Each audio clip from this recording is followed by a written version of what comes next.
Guys, welcome. Collective reading tayo ngayon. So, titingnan natin kung ano yung karma ng taong nanakit sa'yo after ng no contact. Okay? So, start na tayo. Give me the message. Ano yung karma ng taong nanakit sa'yo after ng no contact? Give me the message. Ano yung karma ng taong nanakit sa'yo after ng no contact?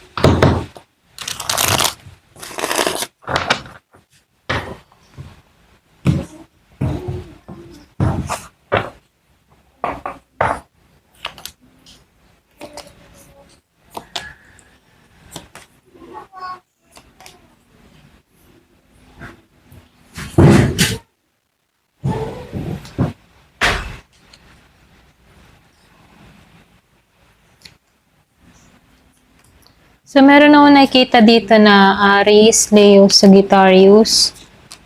Meron din ditong Virgo, Capricorn, Taurus, Gemini, Aquarius, and Libra.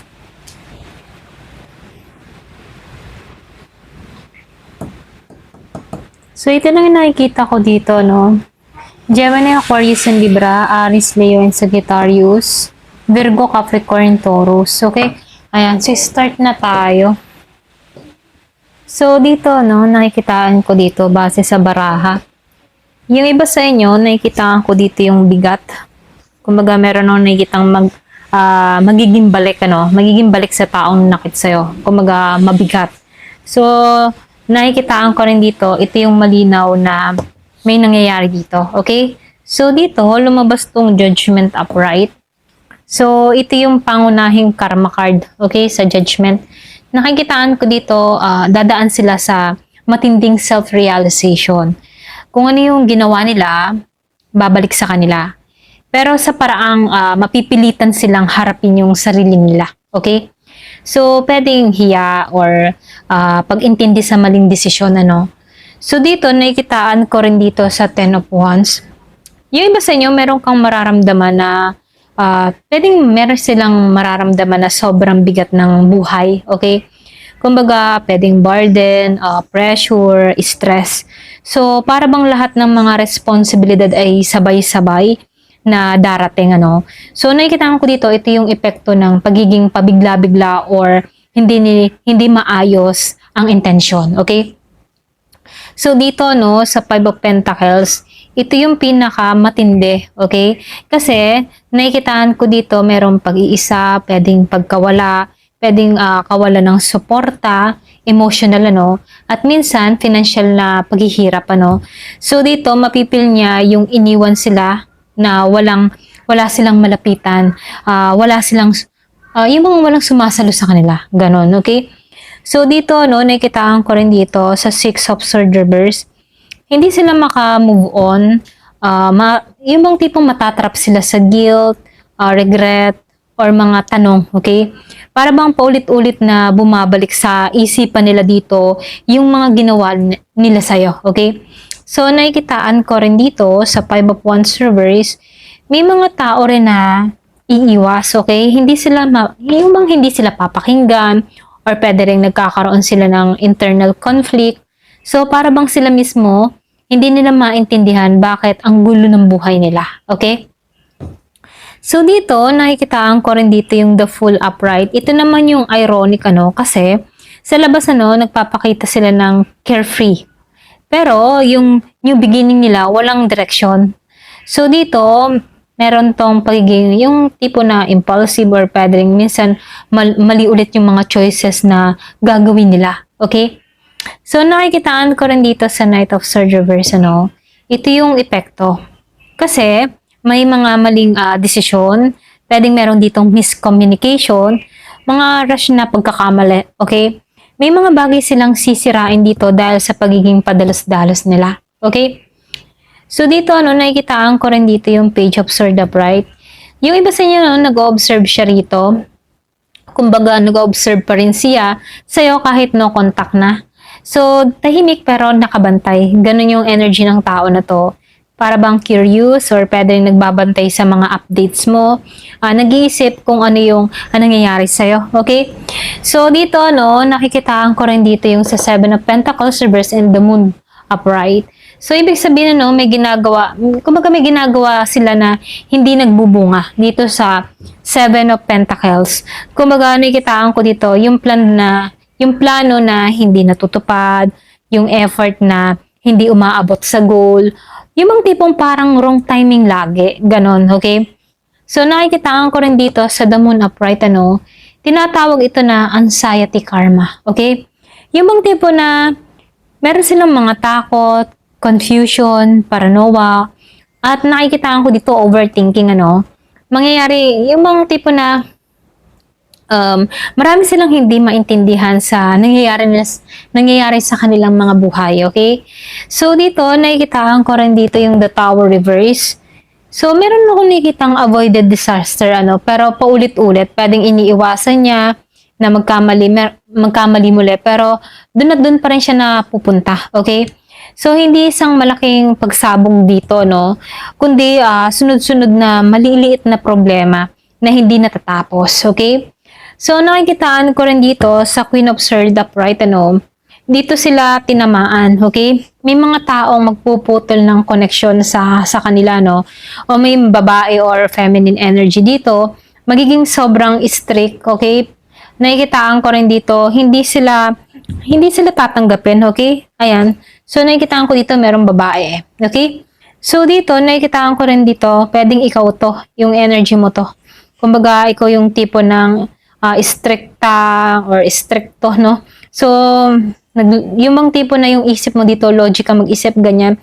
Yung hindi mo tatanggapin ng kung ano man yung mga gusto nilang mangyari dito, Ito yung nagsasabi na nagiging detached ka at wise ka after no contact. Alam mo yun? Kaya mas lalo silang nagre-regret dito. Okay? So, nakikitaan ko rin dito sa Two of Wands upright. Yung mga tipo na ito yung ending ng karma nila. Mapipilitan silang humarap sa dalawang patano. Yung bang tipo na babaguhin ng sarili o magpapatuloy sa cycle na paulit-ulit na pagkakamali. Okay? So, pero ngayon hindi pa sila nakakalabas sa consequence. Okay? Ayan, so ito rin nakikita ko dito, So dito, yung karma nila, mabigat. Mabigat yung buhay ng iba. Sa dami nilang pasang problema. So dito, feeling nila, abandon, walang sumasalo, hindi sila makamove on sa mga nangyayari. Ulit-ulit ang maling desisyon. So, may mga planong hindi nag-work dito, So, nakikitaan ko rin dito, basa nyo, meron kang person na feel anxiety, guilt and confusion. So, tahimik silang nag-o-observe sa'yo, okay? So, sunod-sunod yung mga setback, yung mga tipong hindi isang malaking crush lang, Kumbaga, sunod-sunod kahit maliliit. So, may taong iiwan sila, ganon. At matatanggal sa kanila, ganon. So, nakikita ko dito, pinilit mag-move forward, pero hindi nila alam kung paano. Alam mo yun? So, kahit anong gawin nila, hindi siya makatagpo ng kapayapaan dito, okay? So, dito, nalaman mo dito yung karma nila. So, dito, ano naman yung blessing sa'yo after ng no contact? Ano yung pagbabagong dumating sa buhay mo? So, comment ka na lang below, kung ganito yung nangyayari sa'yo. Give me the message. Ano yung mga blessing na dumating sa'yo after ng no contact? Give me the message. Ano yung mga dumating sa'yo after ng no contact?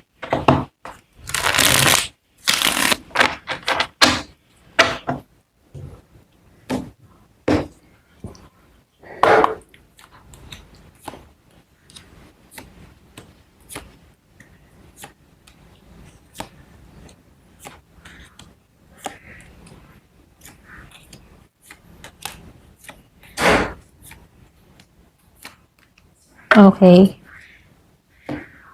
So, dito, nakikitaan ko dito, base sa baraha, na lumalabas.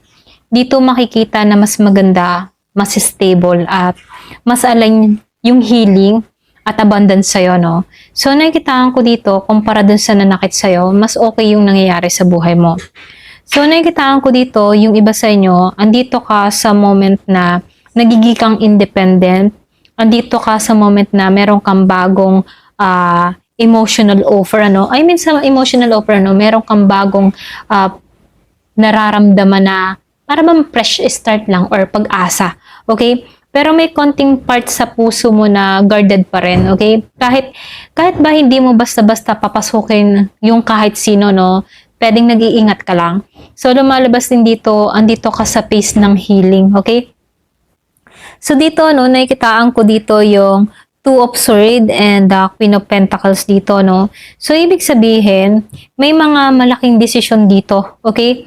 Yung iba sa inyo, no, may malaking desisyon ka na hindi pa fully na hinaharap. So, yung iba, move on na ba talaga? Okay? Kumbaga, nakikitaan ko dito, meron ka mga tanong or pwede rin, meron ka mga naiisip dito or pwede rin, meron dito, yung bang tipo na meron ditong bubuksan ulit yung puso. Okay? So, nakikitaan ko dito, yung iba kasi na dun ka nakatuon ano, sa pagpupokus sa iyong sarili. Neutral ka para sa ngayon, ano. So, lumalabas dito, pwedeng nag-o-observe ka or pwede rin pinoprotektahan mo yung sarili mo dito, okay?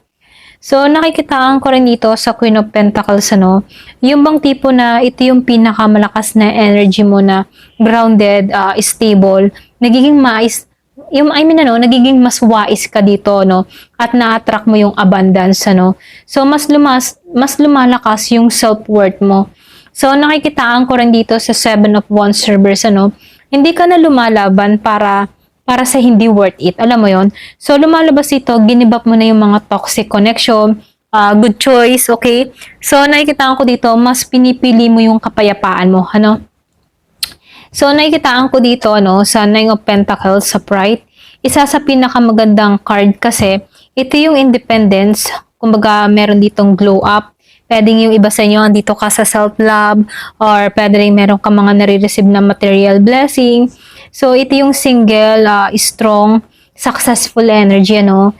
So, kung may nananakit sa'yo, ito yung pinakamagandang karma mo kasi you rise above them, okay? So, nakikitaan ko rin dito sa Nine of Swords reverse, medyo emotional healing ka dito, no? Yung mga tipo unti-unti nang nawawala yung anxiety mo, no? So, nakikitaan ko dito, nawawala yung overthinking at yung mga sakit, ano, kumbaga nakakabalik ka sa sarili mo, okay? So, dito, nakikitaan ko rin dito yung 9 of Wands. So, talagang tatlong 9, ano, kung madalas mo makita yung 999, may magandang idudulot to sa'yo, okay? Angel number 999. So, nakikitaan ko dito, naghihilom ka na, guarded ka pa rin, pero ayaw mong maulit yung dati, okay?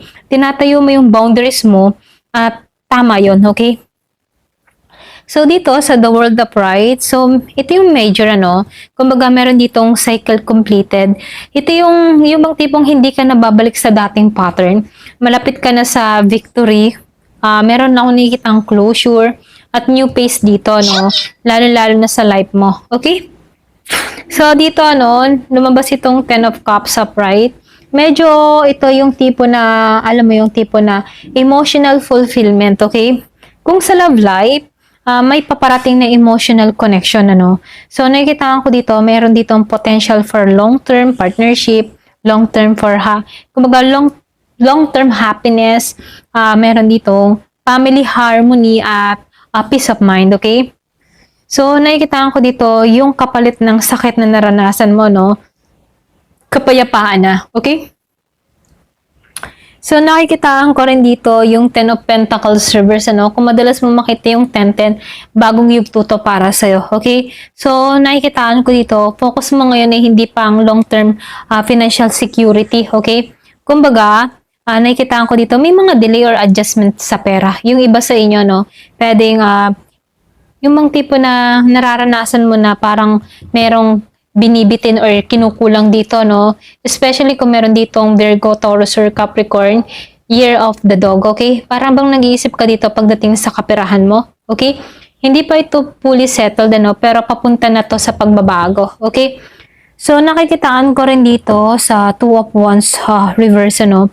Meron ditong clarity, kumbaga, hindi ka lalapit sa nakaraan, ano. Kumbaga, hindi sila yung part ng future plan mo. So, lumalabas dito, you're done looking for. Kumbaga, you're done looking back. I mean, ano. So, nakikitaan ko dito, ayaw mo nang balikan yung mga nakaraan, okay? So, dito, no, sa Knight of Cups, upright, ito yung pinaka-highlight kasi may paparating na romantic offer. So, ibig sabihin, meron ditong isang taong sincere, gentle, at emotionally expressive, ano? So, hindi ka gaya ng past mo rito, okay? So, nakikitaan ko rin dito, no, sa Six of Pentacles reverse. Lesson learned, kumbaga. Kumbaga, hindi ka nagbigay sa taong hindi nagbibigay ng pareho. So, nakikitaan ko dito, tapos ka na sa one-sided connection or one-sided love. Pwedeng ikaw yung tipo ng tao na ikaw lang yung bumubuo ng connection, ikaw lang yung umaayos, ikaw lang yung laging nandyan, ano. So, ngayon, pwedeng natauhan ka na hindi dapat laging ganon at yun yung natutunan mo dito, okay? So, nakikitaan ko rin dito sa Four of Pentacles upright.